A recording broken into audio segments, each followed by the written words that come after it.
Good afternoon, everyone. Welcome to the September CPOC meeting. I understand we don't have anyone for the public comment period, so we can move right along to the approval of the minutes from our last meeting on July 23rd. Is there a motion? Motion. Any changes, questions, comments? There being none, all in favor say aye. Any opposed? And the minutes are carried. Next item, Hillary, do we have any changes to the work plan? There are no changes to the work plan yet. Should the board change the number of meetings coming up, that's we'll a different issue. change that. That's not to be discussed until we have the board discusses it on Thursday. And now off to, I can't pronounce it correctly, Michael H. Unlike the chair, Dr. H. Michael. I'll start with the Fulton Center. Overall, the project is on schedule for June 2014, substantial completion. And the cost is right now trending below the current budget of 1.4.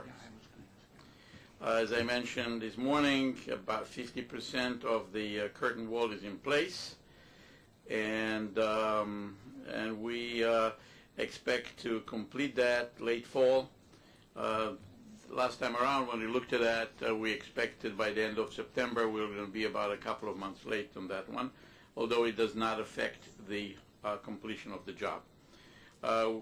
Again, we reopened the JZAC station, and the Corbin building restoration is 80% complete. With the we're going to take down the scaffolding in October. We expect to open the Day Street entrance that connects to the southern platform of the 4-5 in October. And again, we complete the Corbin restoration. Now, one of the things that I should mention is in order for us to open the Day Street entrance, we need to have in place an interim maintenance agreement. We expect to maintain and manage the complex using a master lessee. That's in the progress. Will not be on board until the next summer. So therefore, we expect to have an interim maintenance agreement before the opening of the Day Street entrance.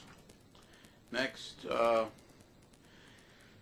project, this is comparing the cost and schedule performance, and we in both cases for the total cost, and we are in effect ahead of schedule. So we're doing well. Next is the contingency status as far as time. At this point, we have 146 days left. It's about 80% of our overall contingency, while the remaining work is somewhere around 25%. So again, we're doing fine. As far as the budget, we still have $57 million in contingency.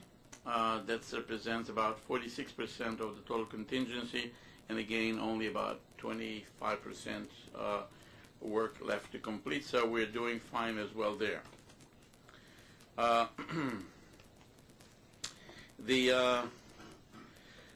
When we go to the critical milestones, we have the opening of the Day Street entrance in October, and we will have to have the interim maintenance for the Day Street again prior to that. So the two milestones are actually one, because one depends on the other.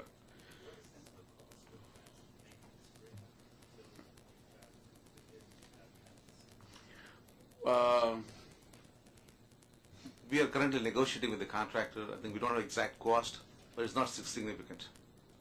It should be about. It's in the. I don't think we should discuss it Tell here. a budget guy it's not significant. They don't believe it.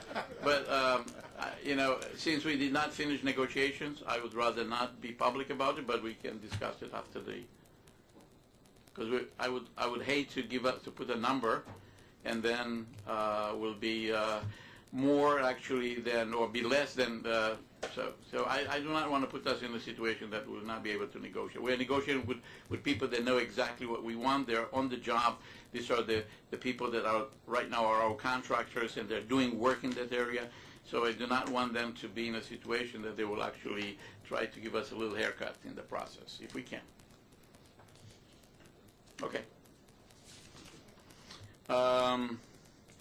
The enhancement for the public experience has been fully integrated. We resolved that, so it's no longer going to become off. And the master lease, the bid is due in November, and then we expect to, by next summer, to have them on board. Last is the update of customer benefit strategy that I hinted to today. When looking at usage, security, access, maintenance, and everything else, we concluded that opening the Day Street entrance and for 5, it is appropriate. We are basically the AC mezzanine in March 2013, and then the rest of it is really pretty much organically connected.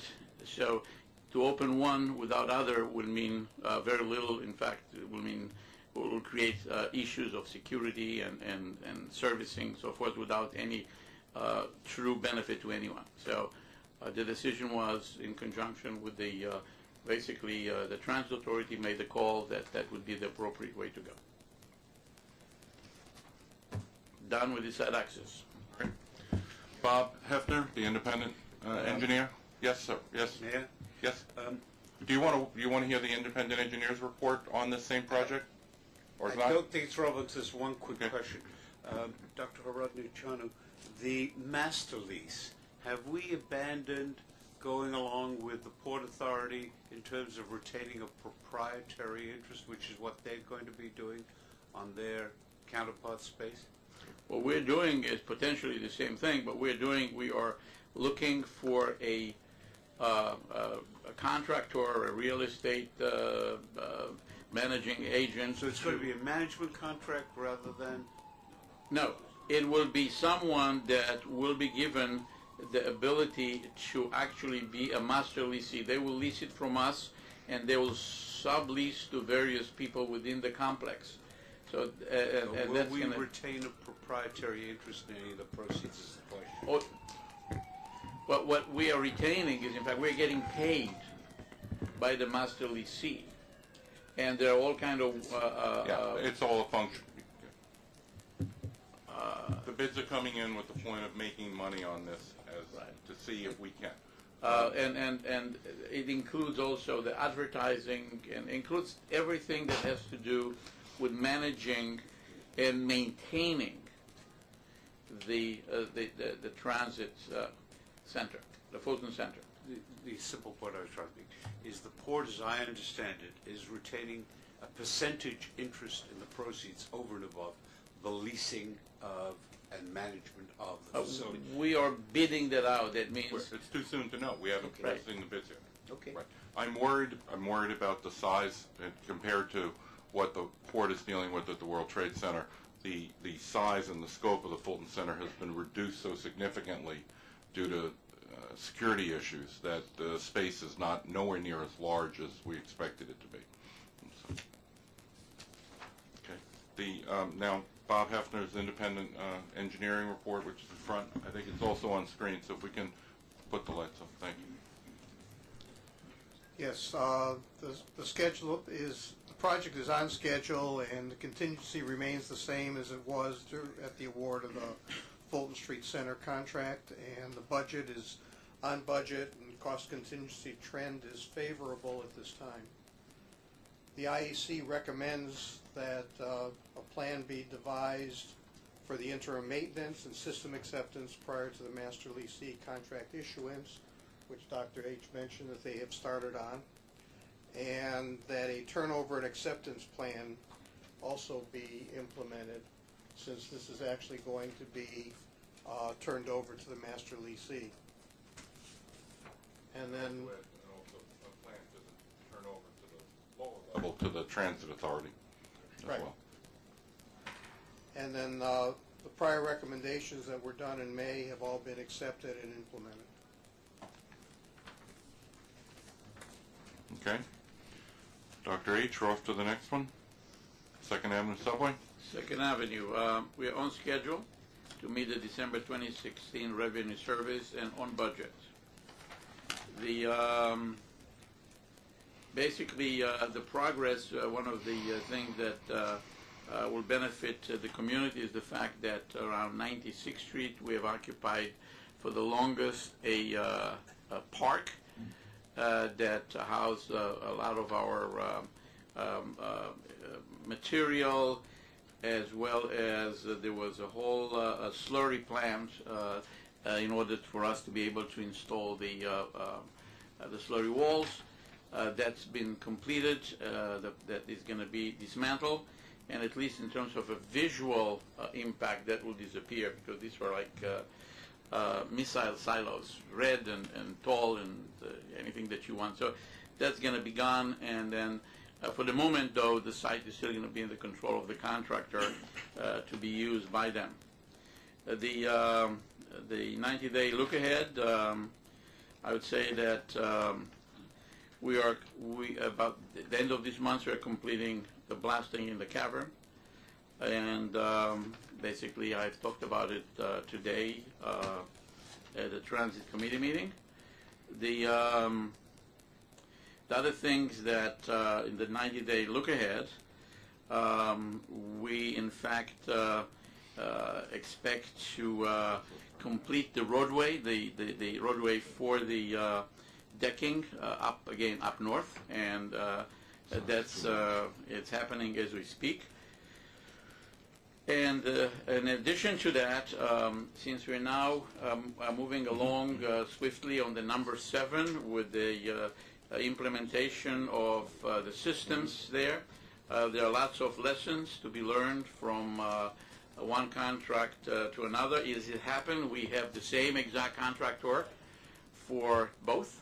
Skanska is our contractor on number 7 and on 2nd Avenue, and whatever lessons will be learned from that will be applied to the 2nd Avenue. We're about 2.5 years behind in terms of implementation, so there will be plenty of time to do that.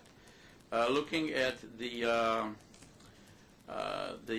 next, it's the project actual versus the projected versus actual. Again, we are pretty much on schedule in both cases, about close to 99% on total and about 160% construction only. When we go to the next one and look at contingency, the schedule contingency has decreased significantly from 186 days to 90. The majority of the decrease had to do with the fact that we had major issues awarding 86th Street Station due to a Buy America provision that had to be solved. We lost 120 days, then we've gained more days. We're about 90 now, and we're working to add additional contingency.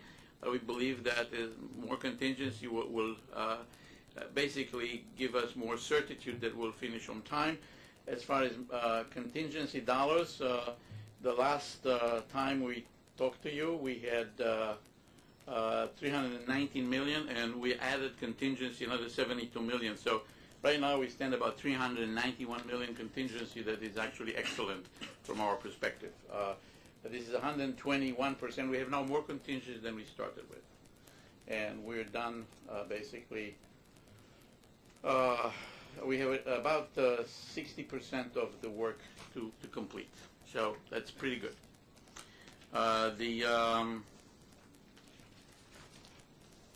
The next thing will be the various issues. 86th Street Cavern, and this is the ongoing mitigation. As I said, we lost a lot of time there, and we are now working to capture that. The contractor started blasting ahead of schedule, and we are monitoring closely. We're yet to be able to achieve as much as savings that we would like to, but that's something, it's work in progress. As far as blasting for excavation 86th Street Cavern, some time ago I have made a pledge to the community of a 7 a.m. to 7 p.m. Window. The contract actually allowed them to 10 p.m. So at the same time, a lot of the people in the area were complaining about the noise that we're making, and there's a noise at night because we drill at night, so that's pretty uncomfortable when that happens. So we're able to look at the project a little differently, cut down the amount of time that we'll need to actually blast and drill if we extend the blasting time to 8 p.m. instead of 7 p.m. We have visited with all the elected officials, with all the stakeholders, and received the approval from DEP. So now we're able to blast until 8 p.m., although we are currently rarely making use of it, 2 or 3 times since we started to blast, but we have that ability in the event that we need it, and the blasting is going on actually. So this is an issue that has been solved. Thanks. We have an issue at entrance number 1, 301 69th Street, where we have an entrance through a building. Was that Tony Pizzerias or some pizzeria that we have acquired, and we are having right now some issues with that with the owners, with the co-op board, and we're working through it, and we hope to be able to solve it. In any event, we are going through a lot of procedures to bring about a solution to that. So I yet to see that as a major issue, but I'm putting it on as a warning that we may have some problems there.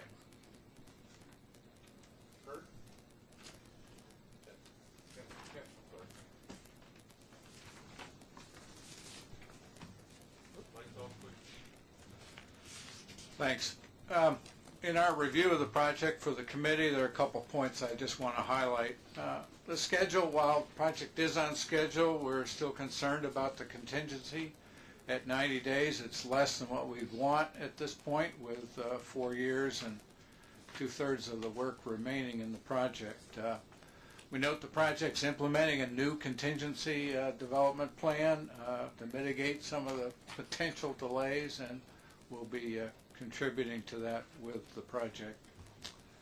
On budget, the cost contingency, as you saw, is ahead of plan. We note also that Capital and New York City Transit have ironed out the last detail of transit support budget for the project during construction, and that'll add a little bit more certainty to the cost picture. Turning to recommendations, we have 2. First of all, as Dr. H. talked about the 7-line extension opportunity, we agree, and we see a real good opportunity here. We think it's a good idea for Capital to take the next step and iron out an actual formal program with a policy statement, key activities to be monitored, and some kind of a report. Just to formalize this opportunity and make sure that systematically we look at all the possible opportunities for benefit to Second Avenue. Secondly, on the cost picture, we still have a concern with one element of the cost picture. The 2 consultant contracts for construction management and design support of construction seem to be spending ahead of plan. They're about half spent at this point in time, with 2/3 of the work remaining. We think the project ought to look at this in depth and either allocate some of that contingency to the possible rebudgeting of these 2 contracts. I'd emphasize that with the amount of money here, there's no real threat to the overall project budget, but this is a cost category that seems to be trending to overrun its budget. Our prior recommendation was accepted, and the project's working on the mitigation plan along with other related activities. We'll be monitoring that as part of our normal course of business.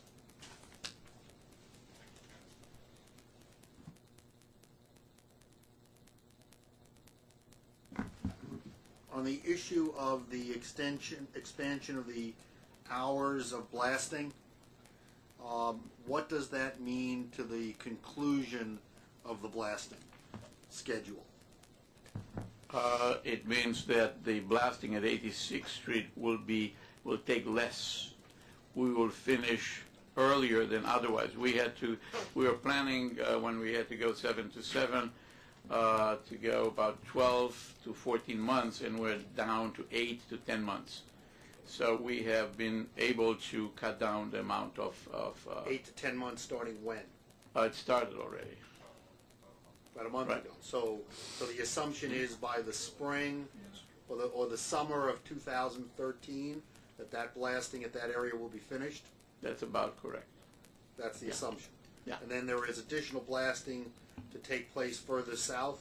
No, Or is this... further south, we'll be finishing all the blasting by March So, on 72nd Street. That's the only we're only blasting right now in two right. places, So 72nd and so the 86th. assumption for the people living between the length of the project is that all the blasting necessary by MTA will be finished by the summer of 2013. That's the plan, That's the plan. right? Okay. And then the next issue is the elimination of the Mock material houses. of the mud houses and the work on Second Avenue. Right. What is the schedule for the elimination? The mock houses at 72nd Street will be probably gone by the end of 2013. We are not sure. There is also hog houses. If you know, there is in the 70s a huge, basically accumulation of these modular containers. That is not clear that it's going to go away because that's going to probably be needed by the contractor, the follow-on contracts. So in order to prosecute work there, we'll need still to have work areas, but there will be less intrusive, so to speak. I mean, they're not, the massive things are going to be gone. So we are working with the community constantly to try to accommodate their needs. We just, this weekend, we had an issue, I mean, the last couple of weeks ago, where the contractor wanted to put a garbage dump next to an outdoor restaurant. Well, they could have put somewhere else. So sometimes this type of thinking is not necessarily obvious to contractors. Right. So we need to step in and do what we need to do. Michael, drilling, post-blasting, let's assume we're talking about midsummer of 2013. Will drilling continue beyond that? No, drilling is, the major drilling is associated with drilling With the the holes for blasting. blasting. Okay. So after that, yeah, right. that's the whole idea, was that we will drill less. Right. I know Particularly we drill at night, so that's right. very unpleasant. the blasting is what gets most of the PR, Right. but the drilling Right. is actually noisier and probably Right. I think we all agree the noise is the issue. And Right. if Michael is saying that the noise will be significantly reduced, if not eliminated, correct. by the summer of 2013, people at least Yeah. have something to look forward to. And the noise that we are most concerned is noise at night. Right. And quite frankly, if you go down in the cavern, they act almost as amplifiers because they're very large. So you start drilling, there's a lot of noise that is basically amplified by the cavern, as well as you have the vibration that they create. So that will be gone. Okay. Thank you. Yes. okay, yes, Ms. Bartle. Have we received, to your knowledge, any complaints, substantiated complaints, about vibration traveling along the rock strata and undermining foundations or the like? Let me put it this way. There is no undermining of foundations. We've done a thorough analysis. We had 225 buildings that were considered to be fragile. Many of them we had to address and fix them, so that was our, one of the benefits of being there is that we fixed lots of buildings on the way. So we have at this point no reason to believe that we have undermined anything else. We are monitoring that. Every place is monitored. And in general, the majority of the vibration complaints that we get from the people on the upper floors that feel the vibration more than the people at the lower floors because the way the buildings are basically anchored. So they will vibrate more at the top than the bottom. Thank you.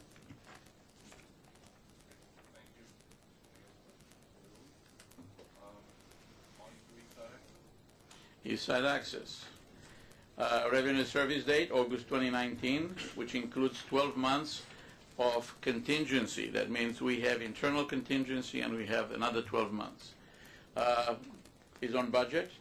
The progress today, the 245 Park Avenue entrance will be open by the end of September.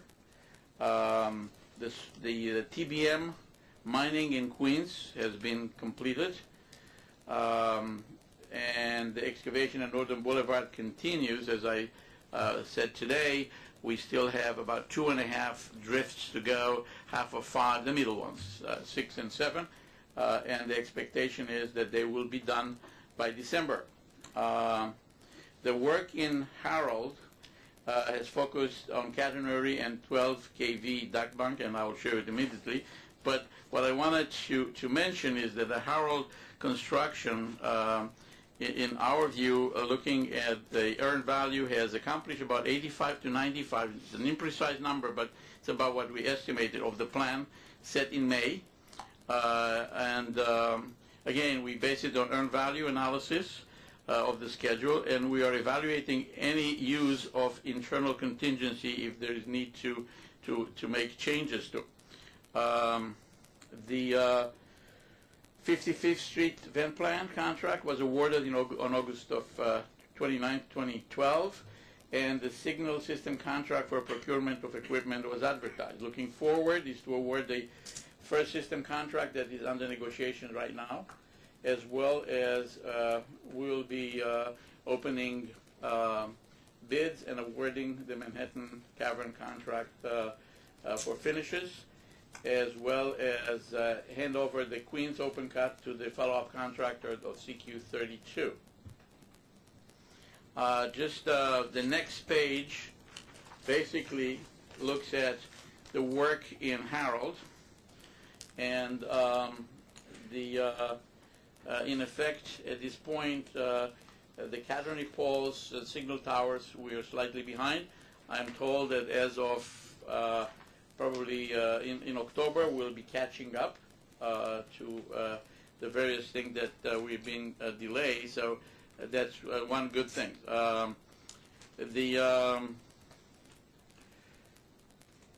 While progress is being made, okay, we are slightly behind. However, I must mention the fact that both Long Island Railroad and Amtrak are very cooperative, and because of that, we're able to move ahead and progress the work. One of the things that I would like to mention is the fact that there are a couple of there's a delay in one of the CIL, one of the CIL connections, and Amtrak originally have forecasted up to 6 months. At this point, they were able to shave 3 months. They're still late 3 months, but they're well within our ability to absorb that.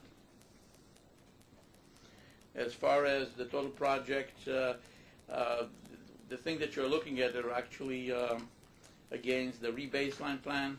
It's very hard to see. It is a little, oh, can we go to the next? Okay. It's kind of on the left side. I think that as we are progressing, that will become more evident as to where we are. For the moment, we appear to be exactly on time. And when you look at the contingency, current contingency of 365 days is intact, and we have spent $9 million from the overall May baseline of contingency in terms of millions of dollars, $356 million. This excludes, by the way, the contingency in design development of $184 million. The following activities are really on the red, and this is first one is the fit out. This is the one that we expect to get bids in October, and we're looking to award December. If we don't award December, we will have we're going to eat from our internal contingency. The Amtrak CIL signal system, again, this is the cutover for the F2 and F1 central instrumental location, has been delayed, and as I mentioned, is now 3 months delayed, and we're working with them to see what can we do to bring it even closer to that, but for the moment, we do have that delay. The access to Queens, open cut to the plaza contractor, we need it by July 2013, and we expect to actually achieve that. One of the reasons is that we have, in effect, shifted some work from the CQ31 Granite to the Northern Boulevard contractor, Chevron Key, with some blasting work that will allow us to be able to mitigate the delay. Again, the award of the system facilities is 179. We expect to award by February, and we're right now in the midst of negotiations, and we hope to finish negotiations by late October, early November.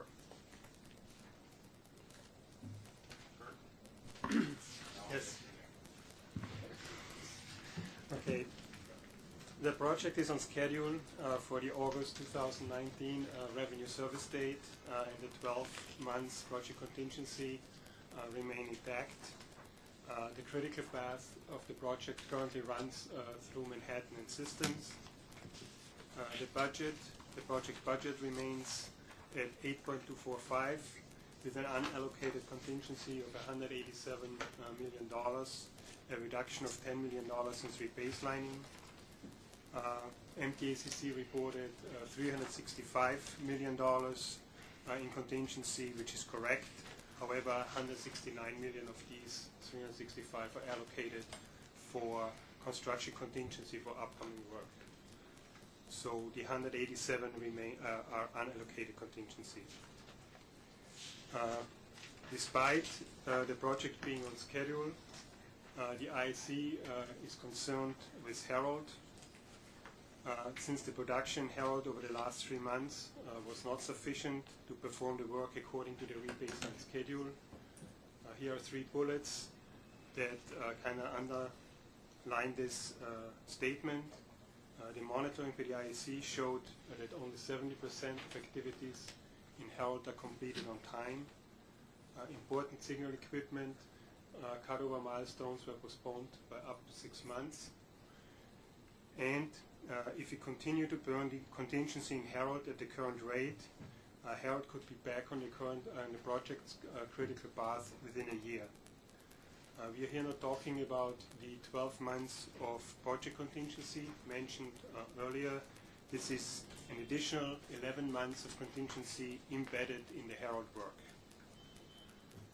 So that's why we don't see a contradiction to that the overall project is on schedule and the contingency remains intact. We have recommendations. These recommendations should help to improve the situation in Herald.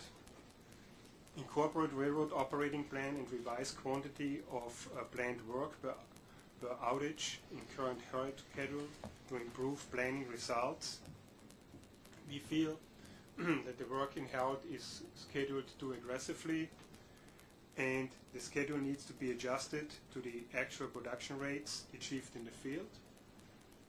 Then implement rules of engagement to improve certainty in long-term planning in Herald. The rules of engagement were developed by Long Island Railroad to govern track outages and force account resources between east side access at the railroads. And the implementation will allow better long-term planning in third-party and force account work that requires track outages.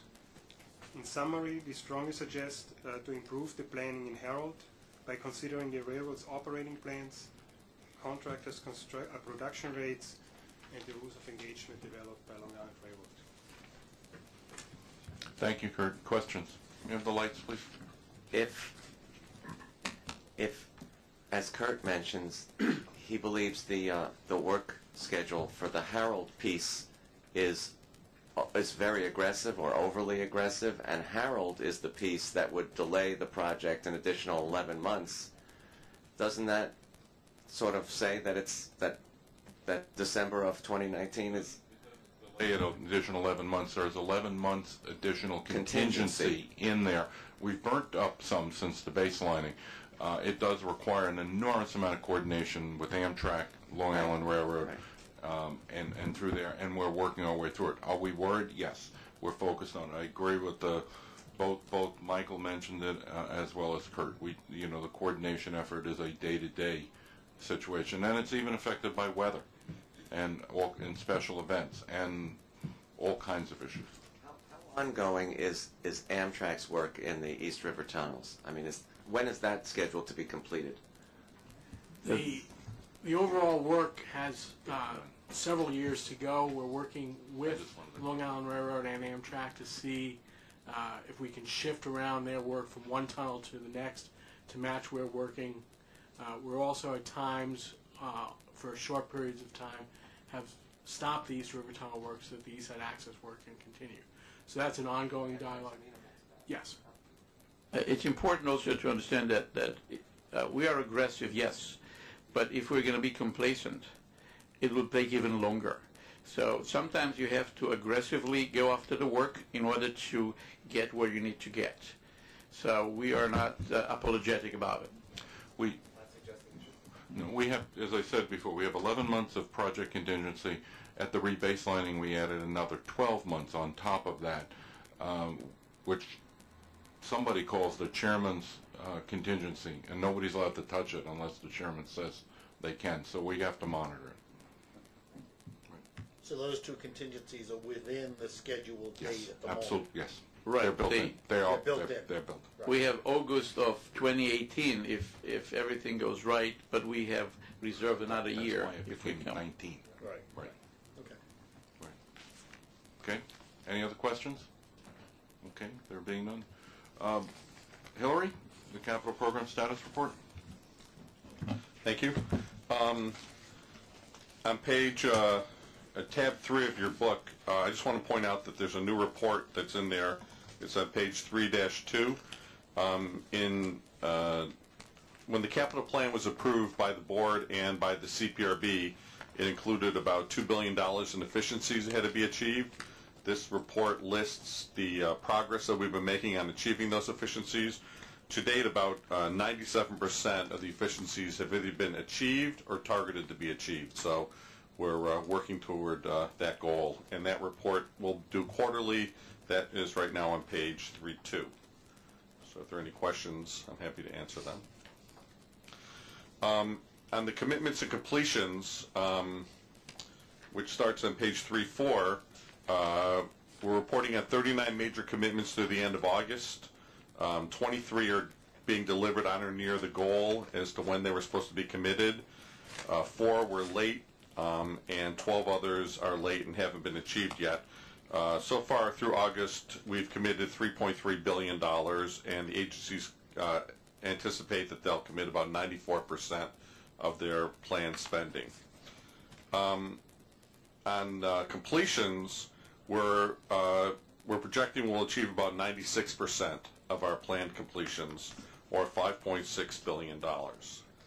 So again, if there's any questions on the commitments or completion report, let me know. And then on page 315, there's the traffic light report, which just lists the smaller projects that don't get the intensive review by the IEC. But of those, 234 projects were reviewed. 63% are green, which means there's no issues. 30% were yellow and 7% were red. And the ones that have issues are pink pages in your book, and the IEC is working on those. Thank you, Hillary. Are there any questions? Before I move for adjournment, I just would like to remind the board that the board meeting is on Thursday this week due to the holy day on Wednesday. Just want to make everybody aware of that. I'll entertain a motion to adjourn. Move. Seconded. All in favor? Aye. Thank you.